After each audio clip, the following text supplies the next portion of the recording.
Okay, सो जैसे हम देखते हैं भारत के अंदर भी क्या है, जो प्रकृति हमें बताती है that how Indians should be more spiritual.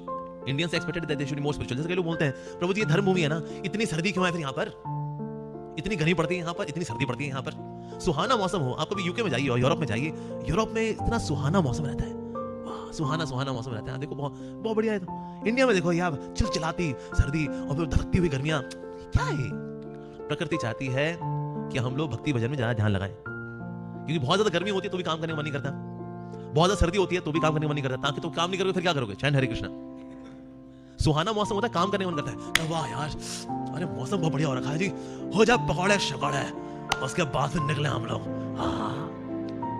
मौसम अच्छा होता है ना, संसारिक काम करने का और मन करता है, घूमे फिरे खाए फिरे गाने वाने गाए, हम बने तुम बने एक दूसरे के लिए, ये सब करने का मन करता है, मौसम अच्छा है। लेकिन यहाँ भारत में नेचर ही बता रहा है तुम लोग ये सब आलतू फालतू काम कम करो, नाम भजन ज्यादा करो।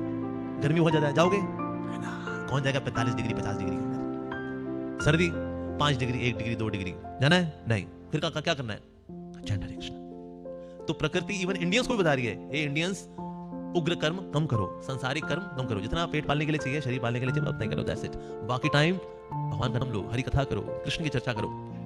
सो प्रकृति हमको भी इंडियंस को भी बताती है हमें क्या करना चाहिए और क्या नहीं करना चाहिए। यस, इस प्रकार से nature indicates even in Ramayana. There comes one more example. एक तो आता है कि जब सीता और राम जी का विवाह हो गया था तो वहीं पर ही जनक महाराज के वहां पर आए थे परशुराम जी। एक प्रसंग ये भी आता है कि जब वो निकल पड़े थे वहां से, क्योंकि वहां चारों भाइयों की शादी हुई है, राम लक्ष्मण भरत और शत्रुघ्न चारों भाइयों की शादी हुई थी, क्योंकि वहां पर उनकी 3 बहनें और सीता मैया के साथ, तो इस प्रकार से चारों का विवाह हो गया। अब ये जब आ रहे थे तो फिर there were bad omens in the sky, कि जितने कौवे वगैरह थे ना वो सब के सब सर्कल बना करके आकाश में से घूमे जा रहे। तो दशरथ महाराज ने कहा ये तो सही लक्षण नहीं है, ऐसा कैसे? तो श्री राम ने कहा नहीं ये अशुभ नहीं है, क्योंकि सर्कल तो बना रहे हैं लेकिन सर्कल का बीच का हिस्सा खाली है जिसमें सूरज की रोशनी आ रही है, यानी कि आपदा कोई आने वाली है, लेकिन बीच की जो रोशनी वो ये बता रही है आपदा टल भी जाएगी। तो कौन आने वाले थे वहां पर? परशुराम जी। परशुराम जी ने आके जब रोक लिया उनको,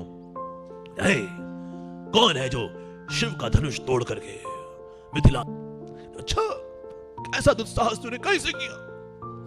अच्छा वो दुस्साहस क्या मतलब? मैं तो उठाया था, उस पे चढ़ा रहा था, प्रत्यंचा को चढ़ाते चाहते वो टूट गया, वो क्या करूं मैं, वो रिपेयर फिर हो नहीं सकता था, सॉरी। अच्छा तेरा ऐसा दुस्साहस, बहुत पराक्रमी मानता है तो ये ले, ये विष्णु धनुष है, इसको उठा के दिखा।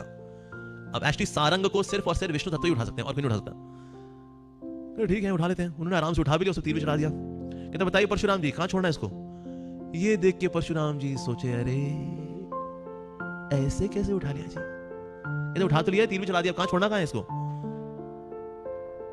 मैंने कहा जी मेरी उस अज्ञानता पे इस तीर को छोड़ दीजिए जो ये पहचान नहीं सकी कि हाँ प्रभु स्वयं उपस्थित है, मैं देख नहीं पाया आपको। तो फिर वो तीर जो है उन्होंने परशुराम जी के चरणों में छोड़ा, it converted into a carpet, उस पे फिर वो बैठे परशुराम जी, उनको छोड़ के आगे गया, आप आराम करिए, आपका लीला का टाइम ओवर हो चुका है, अब श्री राम जी की लीला का टाइम शुरू हो चुका है। यस, सो इसलिए दे वर बैड ओमेंस, क्रोज घूम रहे हैं आकाश के अंदर, लेकिन बीच में होल भी है जिससे कि सूरज की रोशनी आ भी, यानी कि संकट आया लेकिन संकट टल भी गया।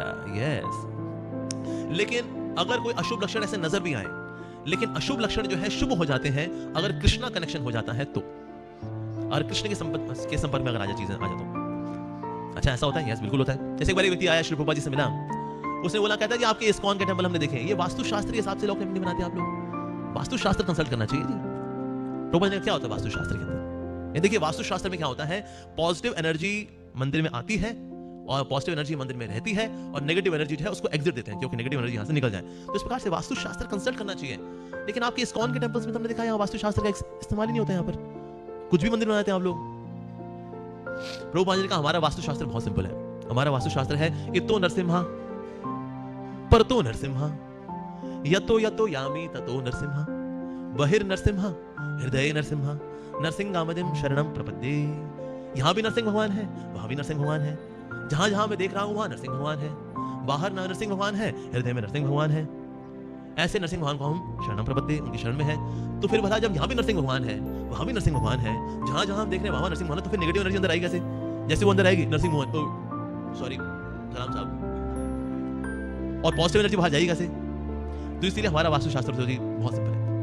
जैसे हमारे ये इस्कॉन टेंपल, इस्कॉन द्वारका, ये वेस्ट फेसिंग है, पीछे ईस्ट है, हमारे इष्ट देव भगवान श्री श्री रुक्मिणी द्वारकाधीश जी, ये वेस्ट फेसिंग टेंपल है, जो कि वास्तुशास्त्र के अनुसार बड़ा बेकार सिचुएशन है। तो लेकिन पूरे दिल्ली एनसीआर में one of the most flourishing temple is Rukmini Dwarkadhish, ISKCON Dwarka temple. लेकिन वास्तु के अनुसार हम लोग उल्टा काम कर रहे हैं। पूर्व पीछे से, पूर्व दिशा पीछे है, आइडियली रुक्मिणी द्वारकाधीश को उस तरफ होना चाहिए, वहां से एंट्री होनी चाहिए। अब ऐसे वो लोग गाड़ी लेकर के आए, वहां पे वहां से एंट्री करते हैं, लेकिन हमने कर रखा उसको उल्टा। तुम्हारा मंदिर फल फूल रहा है, फल फूल रहा है।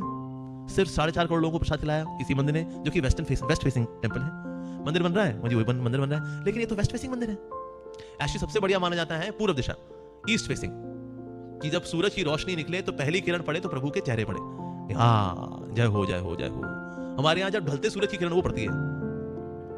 सेकंड बेस्ट माना जाता है नॉर्थ, थर्ड बेस्ट साउथ, सबसे वर्स्ट डायरेक्शन फॉर टेंपल वो है वेस्ट फेसिंग, और हम इस्कॉन द्वारका वेस्ट फेसिंग। सो हमारे यहाँ भक्त लोग खुश भी हैं, हरिनाम संकीर्तन भी होता है, महीने में 8 दिन 24 आवर हरिनाम संकीर्तन हो रहा है। यहाँ शुभ शुभ शुभ शुभ शुभ शुभ शुभ शुभ शुभ शुभ क्यों होता है यहाँ शुभ शुभ? सब कुछ शुभ शुभ इसलिए होता है, रीजन बीइंग यहाँ भगवान की सेवा होती है। तो जब भगवान आ जाते हैं तो सब कुछ शुभ हो जाता है जी। जैसे यहाँ बताया जा रहा है कि ना वो शनि की दशा हो गई, वो लो जी क्या लिखा है यहाँ पर कि शनि जैसे अनेक अशुभ ग्रह दिखाई देने लगे, लेकिन शनि भी सर्वेंट हो जाते हैं, फेवरेबल हो जाते हैं जहां भक्ति की बात आती है।